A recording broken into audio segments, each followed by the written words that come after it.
folks?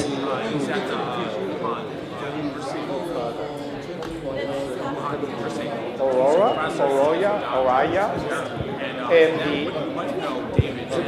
whatever. So everyone, in the last year, 2013 has been a very good year for M&As and licensing transactions between China and rest of the world. And recently, you have seen that Hyperlink has acquired a U.S. company for over $300 million, and it's a pure cash transaction. And you've also seen, like Adding Farm, they're actually acquiring early stage assets from a US-based company. So I think the topic here is going to focus on M&A and as well as financing, from both China-based companies. And just give you some statistic. In the public domain right now, there's over 200 companies that are public trading in China. And typically when they go to IPO, they can raise between probably $80 million to up to $200 or $1 billion. We have a client who have raised more than $1 billion. And this year's IPO market is open up, and there's about over 30 companies now, waiting in line to be traded and to be listed. And we expect that each of them probably will raise at least $100 million or more for their IPO. So there's a lot of cash sitting in the marketplace, waiting to do the transaction. And I think the dilemma we're facing is that when I talk to all the VCs or PEs, and many of them actually all want to buy something here. They all come here for shopping. And on the other side, we also get call from the US companies that, David, we need some financing. Can you help out? And I ask them, then, when do you really need the financing? I say, yesterday. I say, well, that's not going to work. I mean, you give me a call, a cross-border financing, you need it yesterday, that's going to be very, very difficult. So we see that US companies sometimes want to seek the partnership, seek the financing, or seek M&A exit, and they really have very difficult time to finding the right one. On the other side, we see all the PE or the Chinese companies, they all want to come here to buy something, and they couldn't buy what they want. So what we are trying to discuss today is really try to give a sense like, what's going on, what's the disconnect, how can we bridge some of the disconnect. So I'm really happy to have a panel here. We have a VC, we have a pharma company, we also have advisors, so I will let them talk. So we have 5 questions, and then we'll open up for the floor discussion. So I will just ask each of the panelists to give a very brief introduction about themselves, and then I also want them to ask, what they are thinking about in terms of M&A or licensing for their own company, for their client, or for their portfolio company. So maybe Karen, I will start with you.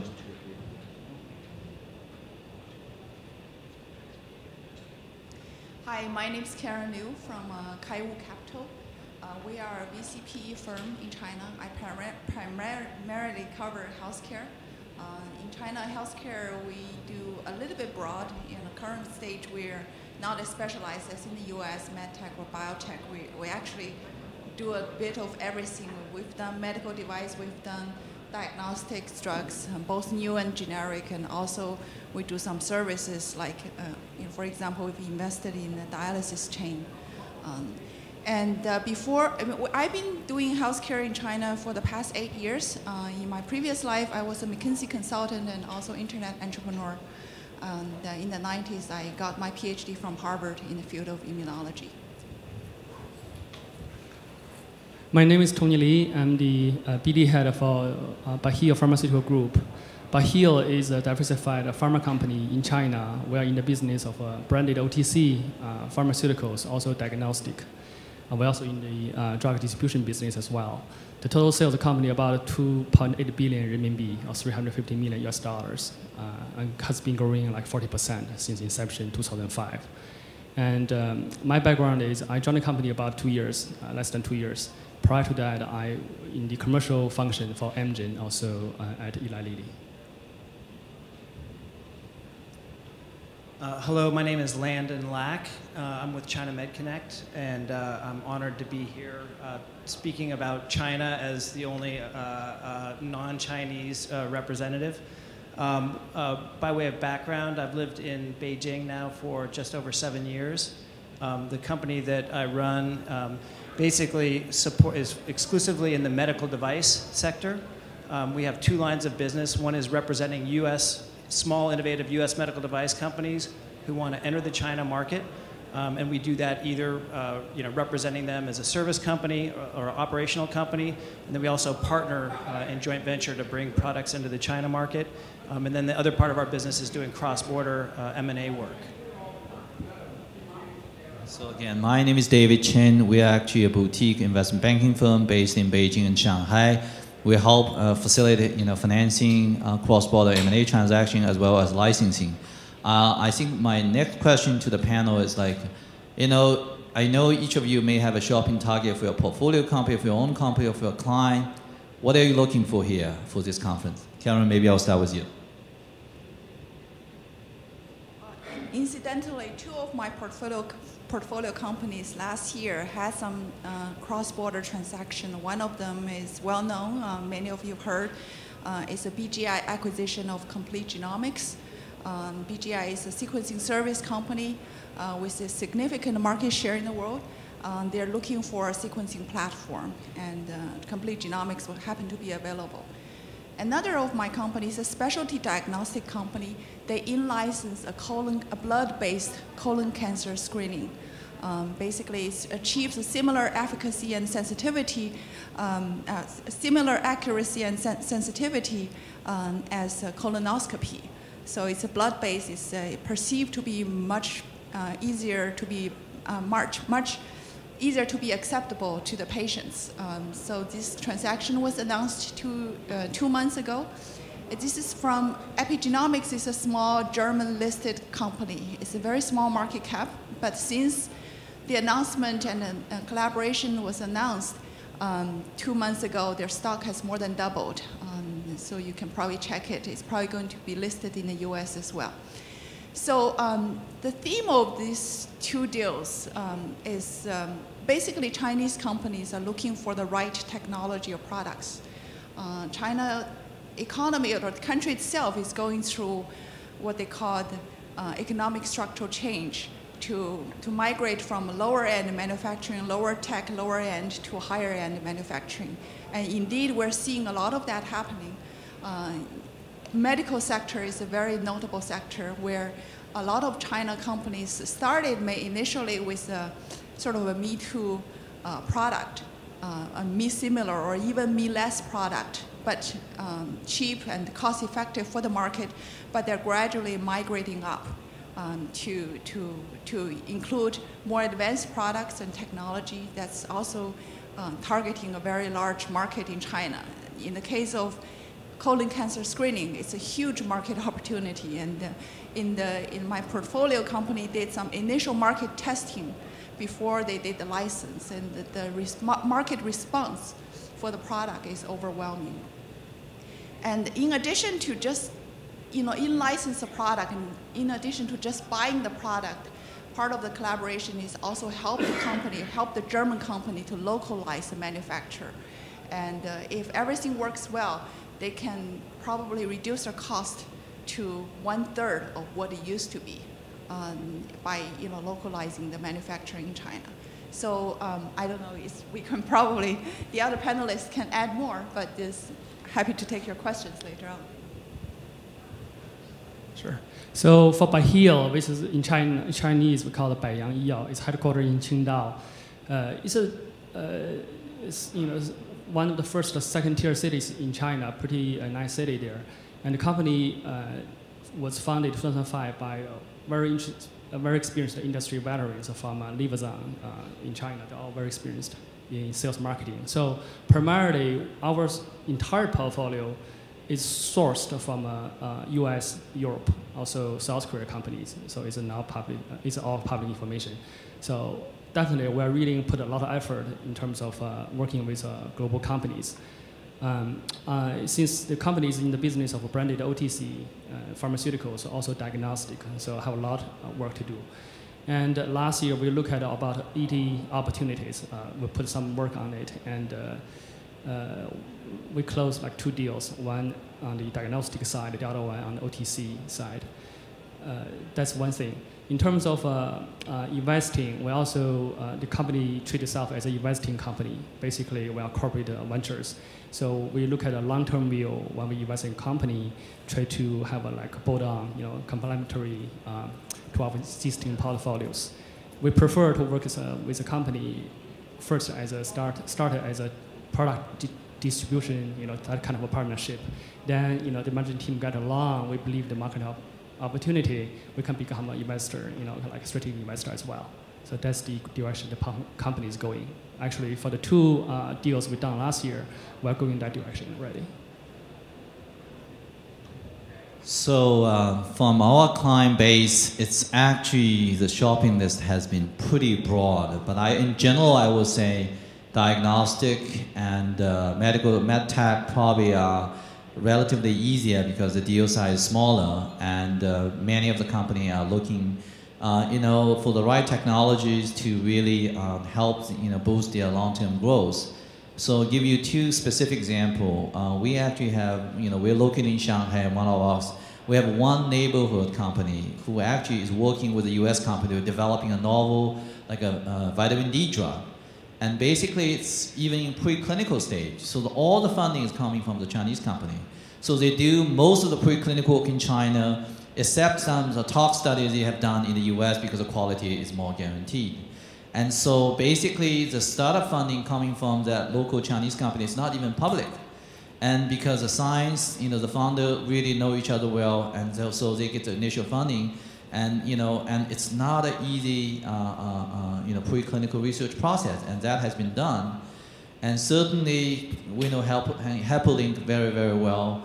And now they have over $1 billion cash in the bank from the IPO. Now, last year they just done a major deal now, and I expect that we can see similar more and more deal. And I think from my client base, if you have any, I think interesting technology in the medtech, in the diagnostic area, will be very, very interesting in talking to you. And many companies, even one company, have asked us, to help them to build an R&D center in the U.S. because the cost of doing R&D is not really cheap anymore in China. So I'm going to stop shop here, and I will let Landon talk a little bit about what his client is looking for. Okay, so I'm going to be answering purely from the medical device perspective, but I'll segment it into two different sides, one from the China side and one from the US side.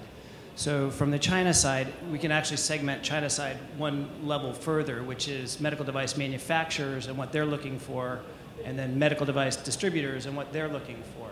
I think from our perspective, we're seeing medical device manufacturers in China who are looking to acquire technologies that are new or innovative or help differentiate themselves in the China market. And they're looking at it from a pure product standpoint. From a distributor standpoint, it's more of an economic opportunity. So what are products that they can sell into the market, make the margin that they need, and always the kind of the age-old thing between a device manufacturer from the US and a distributor anywhere is, do they get enough margin for them to pay attention to it? In the earlier panel, there was some talk about partnering with, large state-owned distributors like Shanghai Farm and Sinopharm. That may be good for pharmaceutical products, but for medical devices, a lot of times you don't get any attention whatsoever. So working with more niche distributors or focused distributors in the China market and looking at partnering and having some sort of financial investment could make more sense.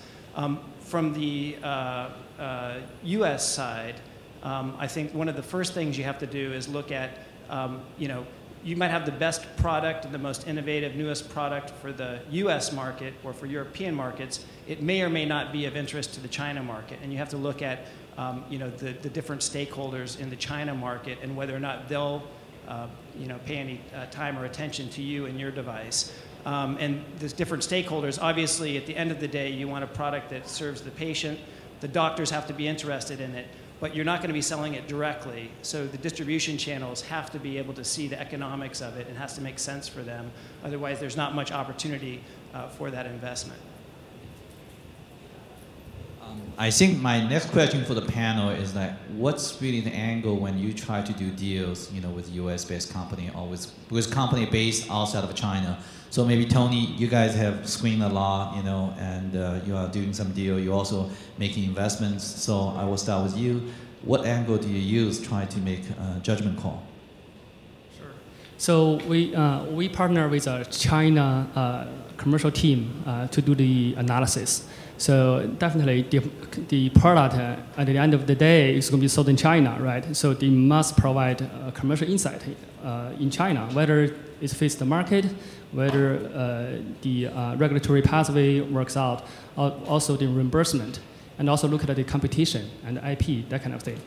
So we provide a preliminary analysis in China for the global market, and then the China team will do a really, really good insight analysis.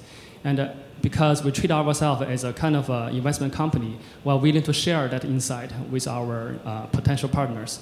At the end of the day, we made a judgment call not to partner with you. We still provide that with our potential partners. You can take the insight and use that to talk to the next partner. So that's how we do it.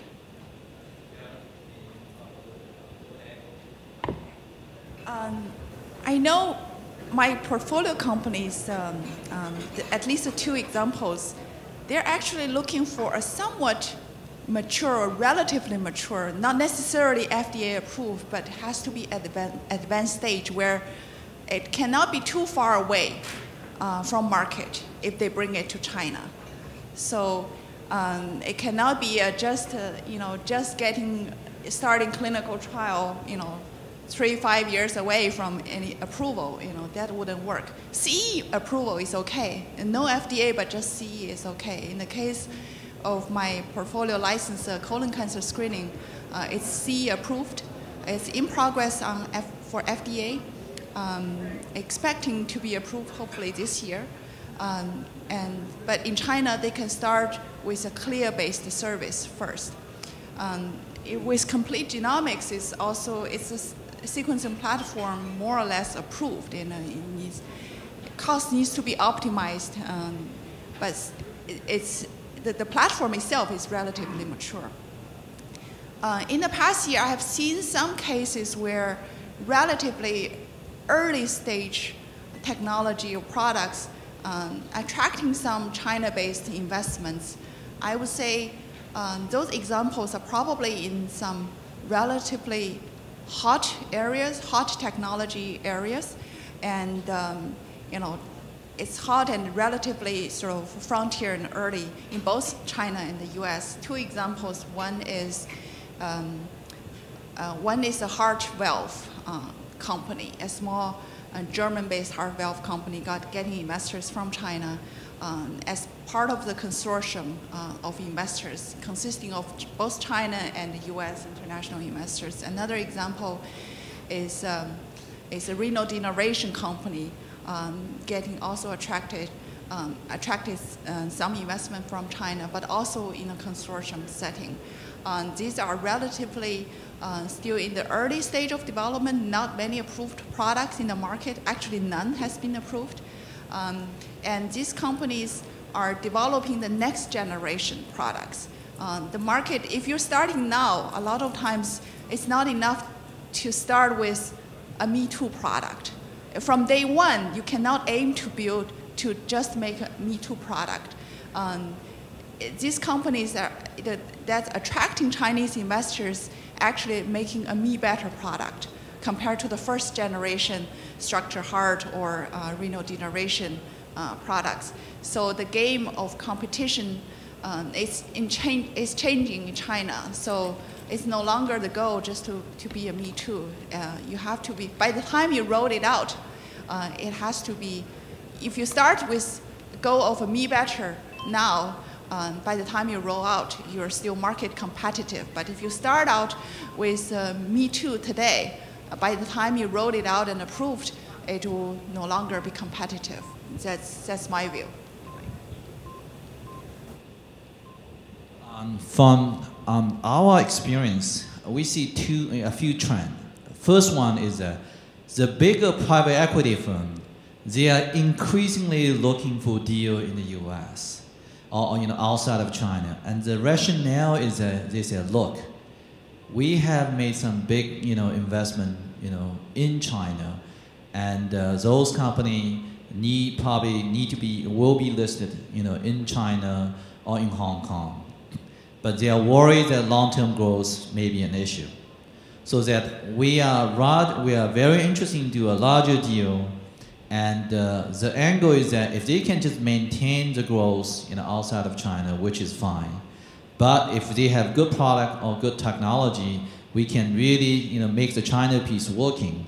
Overall, because of relatively high valuation, at least at the moment in the capital market, they feel that this is something they can really make the combination, make it work. And they are really not talking about a small number.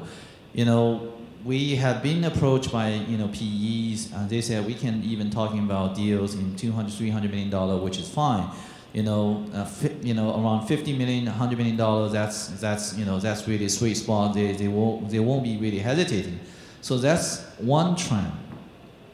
And the other trend we've seen is that people say for early stage company, they will look at that, if the reimbursement works, if the pricing works, if the cost is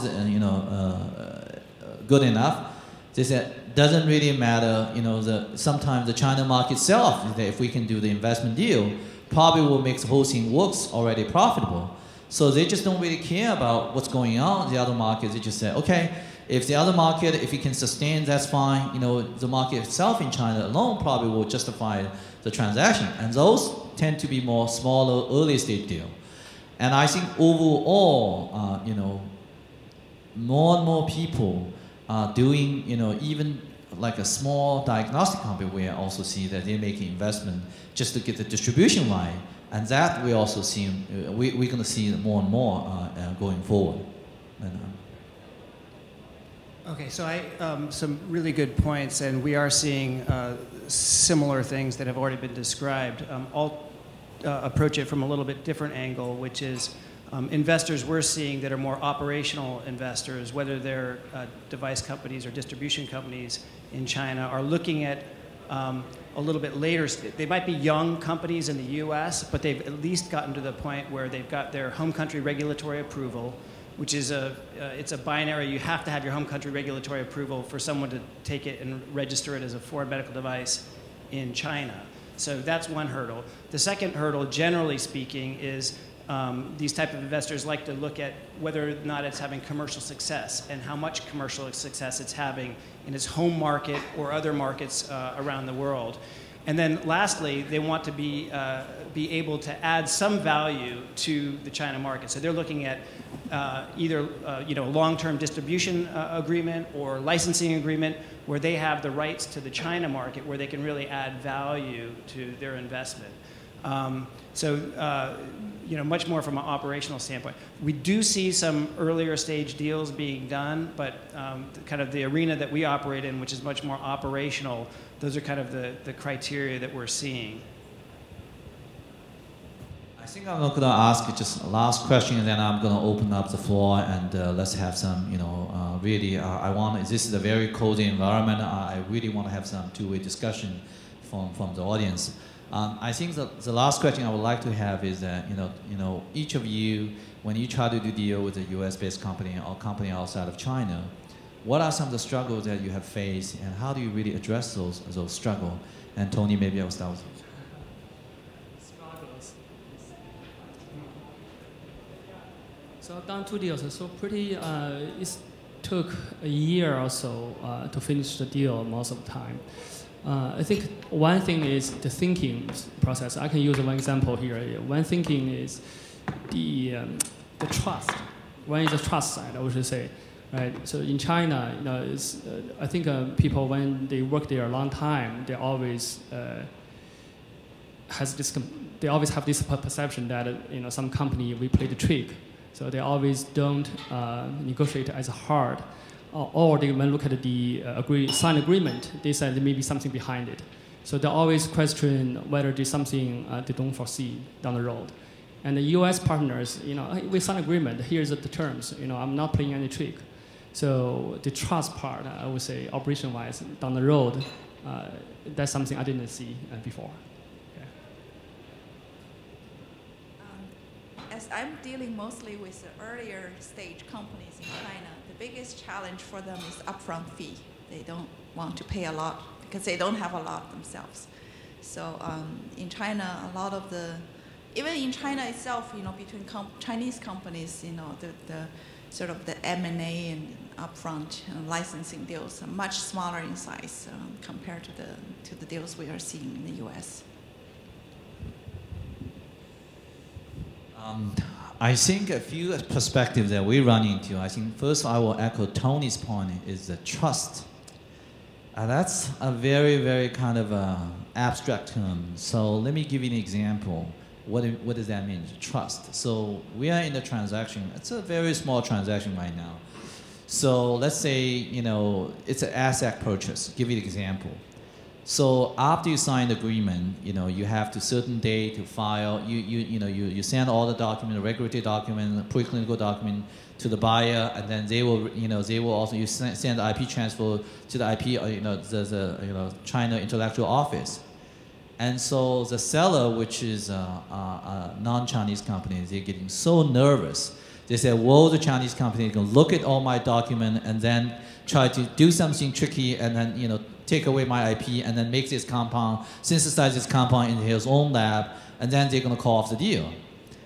And it's actually kind of very naive to think that way because they've already have a composition matter IP with the Chinese Patent Office. So if you have a composition matter of patent IP, it is very, very difficult to go around those IP and then copycat the drug in their own lab. And this is just one example is that, people, what we have seen, the smaller the company is outside of China, the more nervous it gets when they're doing a transaction. And I don't really blame them. So that's something, could make the transaction very, very difficult, especially with the early stage smaller company. That's number one, I think we have seen. And the other thing that we have seen is that,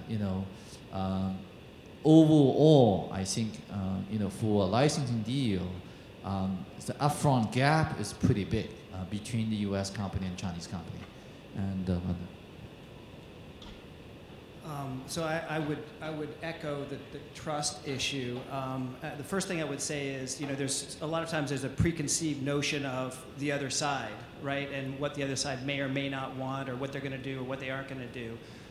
There's really, really good people in China. There's also some bad people. There's some really good people in America, and there's also some bad people. At the end of the day, it comes down to developing a rapport with the partner that you're going to be working with. And I oftentimes hear a US side coming away from an initial conversation all excited because a deal is going to be done. But a deal is never done in one meeting. You have to meet and meet and meet and get to know each other and get to know where each side plans on going with the relationship. And you might be aligned today, but you might not have, same bed, different dream, right? You might not have the same vision of where it's going, but having some understanding of where that vision is going is really important. And it takes lots of time to get to know each other to do that. And, bridging the cultural differences between, someone born and raised in America and someone born and raised in China is very difficult. And to the extent that you can work with people who are used to bridging, America and China, or a European company to China, I think that can be quite helpful also. And there's a number of people who are quite well suited to do that. Maybe they grew up in China, worked for a multinational company, or came to the US for school or Europe for school and went back, and have some appreciation for the differences in culture can be extremely helpful to making a transaction have the highest chance of success. So this is a very, very cozy environment. So I want just to open up, to folks here in the audience. Just say, have you tried to do any deal with a Chinese company? What kind of thing you have run into? And any question? And I want to just open up. So folks, any question from the floor?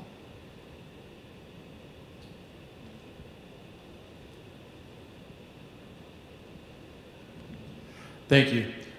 I have a quick question regarding some of the recent events in China with regards to the regulatory bodies opening up the caps on Chinese domestic and state companies' ability to acquire foreign-owned concerns up towards $1 billion. Do you expect to start seeing more Chinese companies actually reaching out and making acquisitions given that?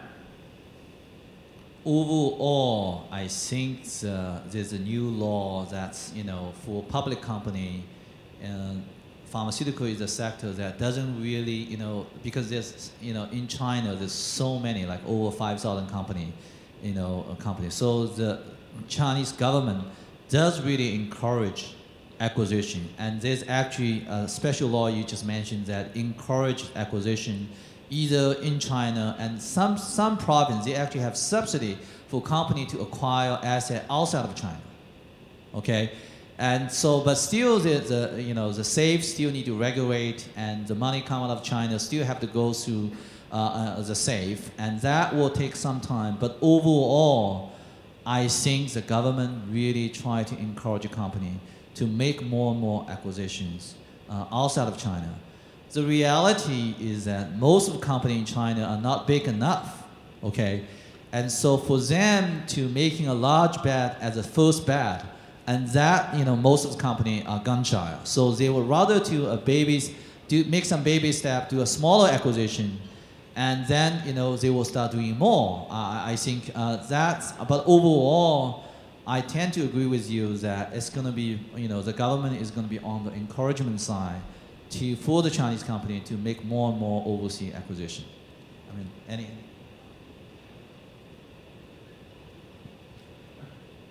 Actually, when BGI acquired Complete Genomics, the National Development Bank loaned them some money, so they gave them a line of credit.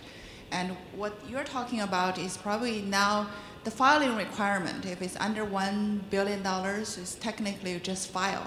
Previously, there's I forgot what's the previous threshold number. I think it previously was like 10 million or something. You actually have to get approved. Now it's just filing. So the reason I bring this up is because it's well understood that the inflationary price pressures of the distribution channel, especially with regards to devices and pharmaceuticals in the Chinese marketplace, is fairly significant, upwards of 50 to 100%. So which is to say that if you were to buy the same product in the United States for $100,000, it would be $175,000 to $200,000 before it was sold in China. And it's my understanding that the Chinese government is looking to become a catalyst to create more organic Chinese-based life science companies to sell to the channel directly to undermine this highly inflationary distribution channel.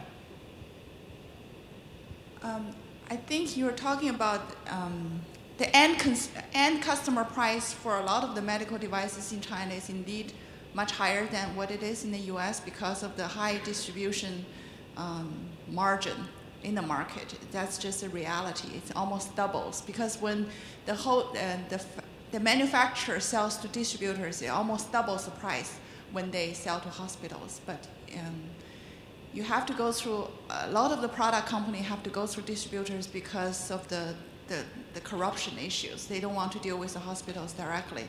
And also because the VAT tax itself in China adds another 17% to whatever, to the products.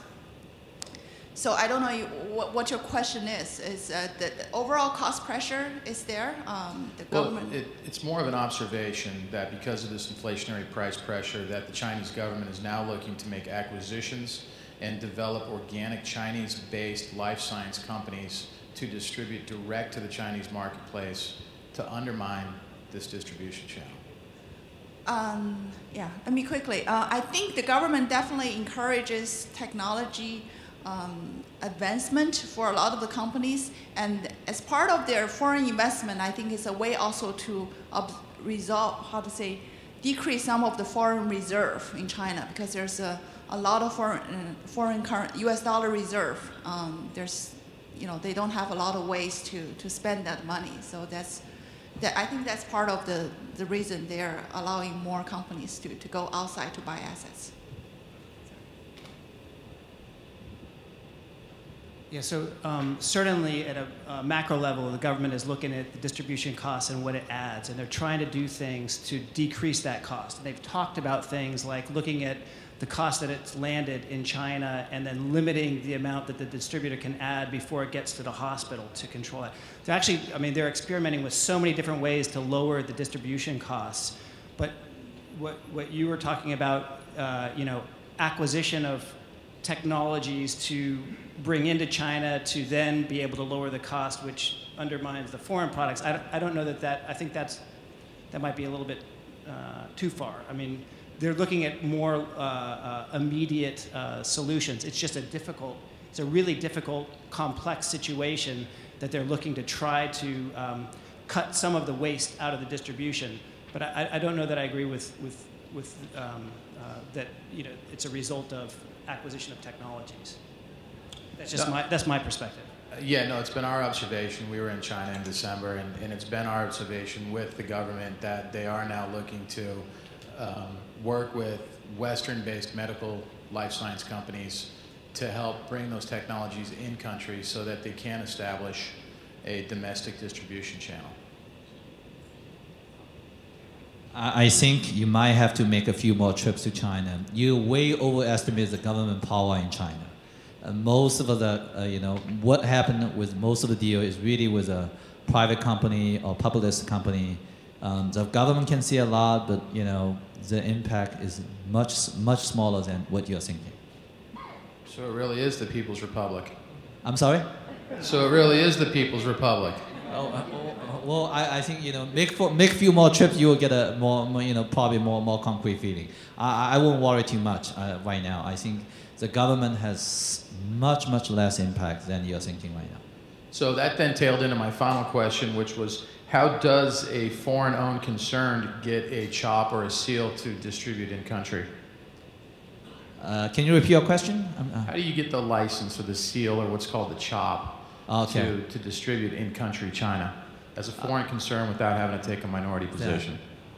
Yeah, medical device company? Yep. Yeah, so you just have to go through the CFDA registration process, like going through the US FDA process. But in China, as a foreign medical device, you have to go through at the national level of the CFDA. It takes about, mathematically, if it's a class 2 or class 3 device, it could take 16 to 17 months. The reality is it's taking 18 months or longer just because of the workload on the CFDA these days. If you have an implantable product, it will take longer. It's not that expensive, it's just time consuming.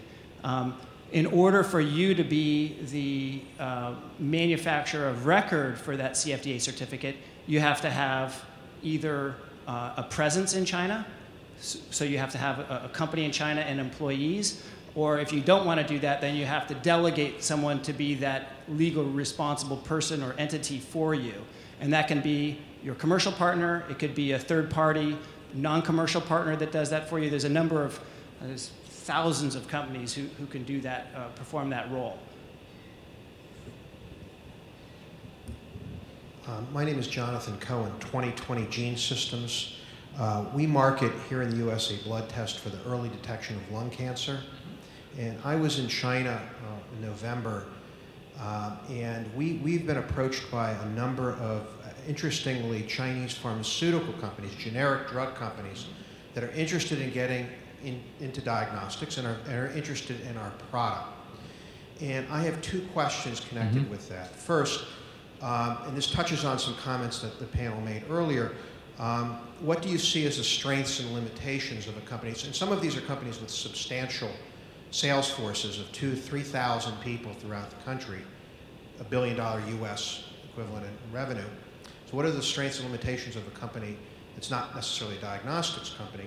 And secondly, what are reasonable expectations for a US company if we were to give an exclusive distribution? And we're planning to actually open a lab, actually, a CLIA-like lab. We've identified a facility. But in terms of a marketing partner, what would be a reasonable expectation in terms of an equity investment in us or some kind of an upfront for exclusive? Is that realistic on our part to expect some kind of an upfront investment or other commitment?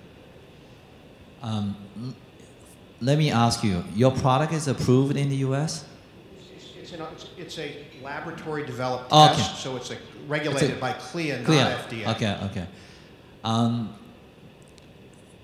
This is a very complicated question.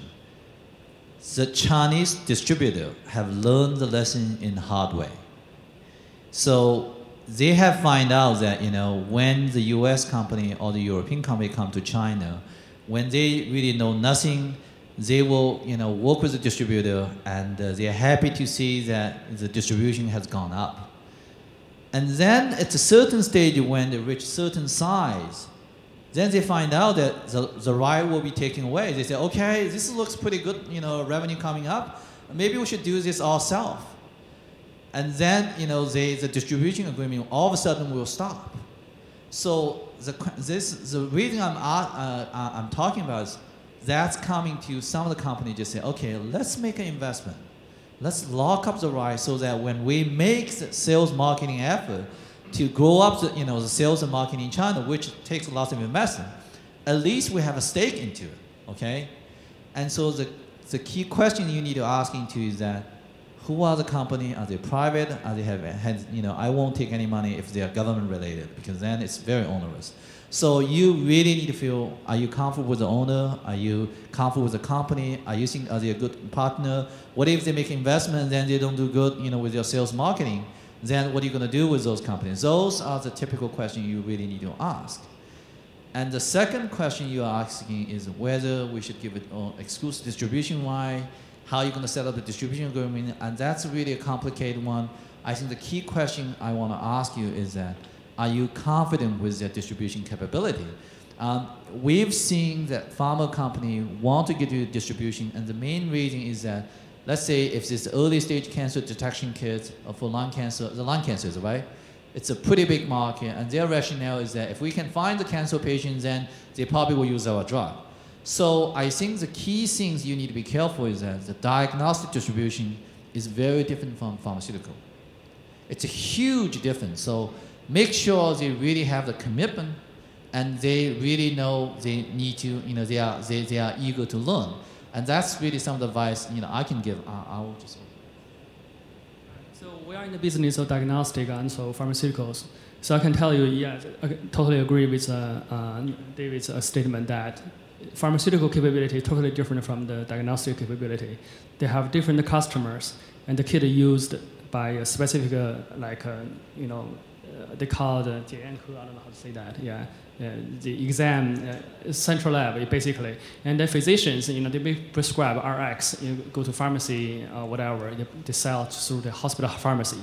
So it's totally different channels, different capabilities, and different customers for you. So you don't believe a pharmaceutical company can do that for you. Yeah. Did we answer your question?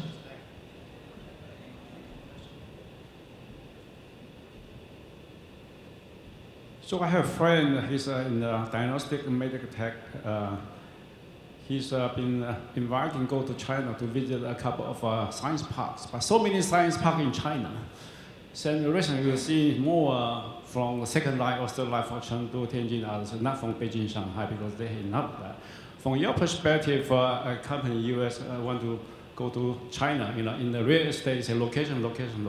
So what would be your suggestion to looking for the science park if you want to set up the facility and looking for partners? So are they looking for location first, looking at good science park, or looking at partner first, then they can go to the science park?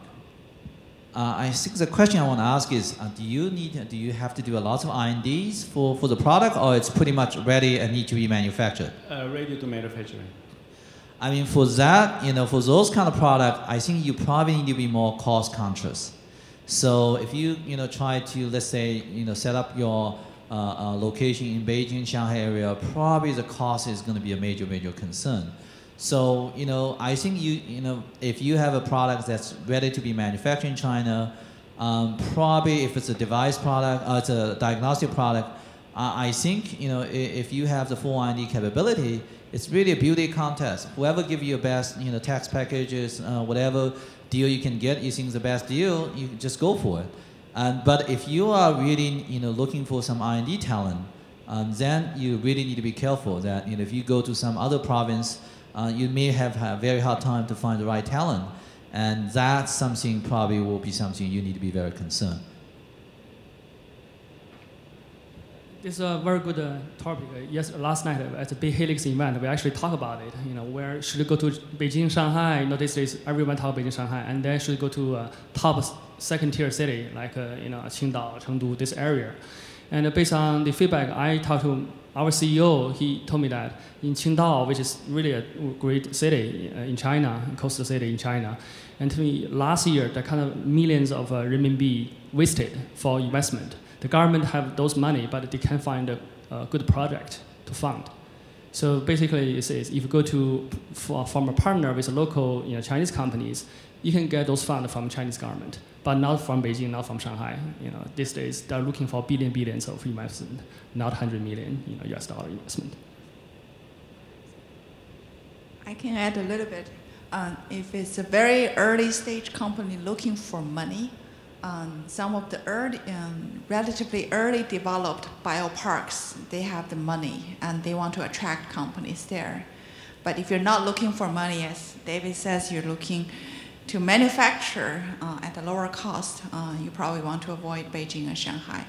I would also add, increasingly we're seeing the different cities and parks are different in terms of the government, how they operate. I would say in terms of transparency and ease of working with the local government, with the local CFDA, Shanghai, Suzhou area, probably the best compared to if you go to further west, or if you go to, or even go to Shandong. I would say the government, in terms of the transparency, and they tell you what they need, and then you meet that requirement, it's probably okay. But whereas in other places, they tell you what they need, and next time they say they need more. So it's a repetitive process, and it's never ending. But we sometimes prefer companies actually operate in a more transparent and easy to work with, sort of more Western or systematic government. This is seen more in Shanghai area. So any more questions? We're going to take one or two more questions.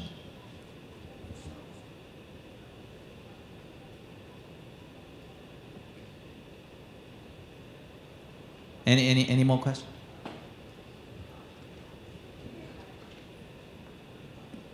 I'm on the sales side myself, so I've done quite a few deals. But I just want to get a general consensus from the panelists in terms of the upfront payments. I think one of the other questions was also about.